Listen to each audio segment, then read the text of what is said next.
প্ররোচনা তো সৃষ্টি করেন উনি তো ঈদ থেকে শুরু করেছেন, দাঙ্গা লাগবে দাঙ্গা লাগবে দাঙ্গা লাগবে, অনেক কিছু বলে বলে রামনবমীতে দাঙ্গা লাগাতে পারেনি, শেষে হনুমান জয়ন্তীর আগে দাঙ্গাটা লাগিয়েছেন।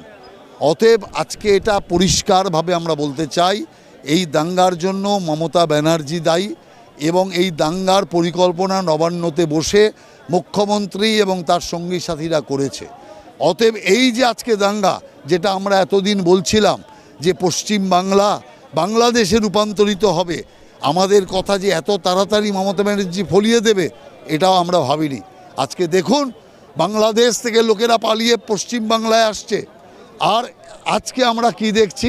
আজকে আমরা দেখছি যে মুর্শিদাবাদ থেকে লোক পালিয়ে মালদার দিকে যাচ্ছে। তাহলে নিজ দেশে নিজ রাজ্যে পরবাসী এই যে অবস্থা চলছে, এটা অত্যন্ত দুর্ভাগ্যজনক, দুঃখজনক।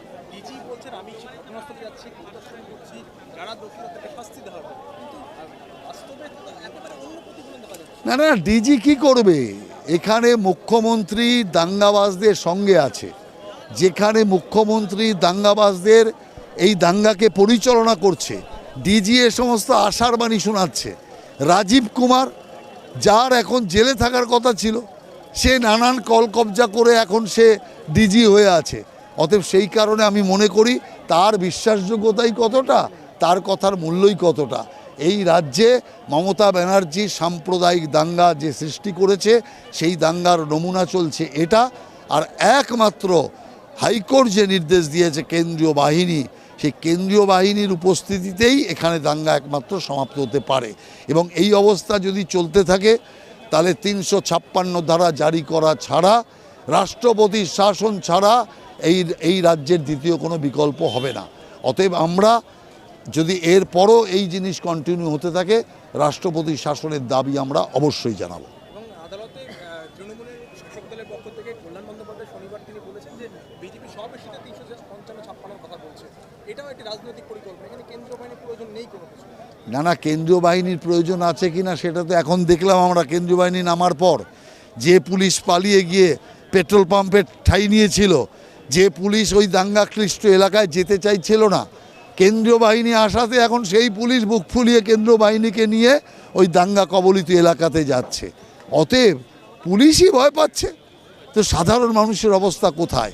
তার কারণ পুলিশও কিচ্ছু করতে পারছে না এই কারণে, কারণ দাঙ্গা লাগানোর উস্কানি দিচ্ছে মমতা ব্যানার্জি। সেই জন্য পুলিশেরও কিছু করার উপায় নেই।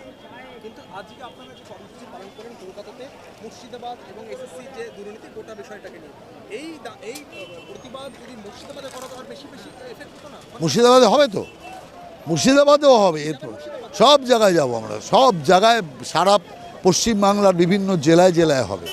অতএব চিন্তার কোনো কারণ নেই। এটা এখানে একটা শুরু আমরা করলাম এবং এরপরে এটা রাজ্যের বিভিন্ন প্রান্তে প্রান্তে আমরা করব। ও অনেক হুমায়ুন আমরা দেখেছি, ও এখন হুমায়ুনই এখন ঘর ছাড়া, হুমায়ুনই এখন বেঘর হয়ে গেছে, তো ও আবার কাকে কি করবে? অতএব আগে নিজের ঘরে ঠিকমতো থাকার অবস্থা তৈরি হোক। তৃণমূলের ঘরই তো নড়বড়ে অবস্থা, সেই জন্য নিজে বাঁচুক, আপনি বাঁচালে বাপের নাম।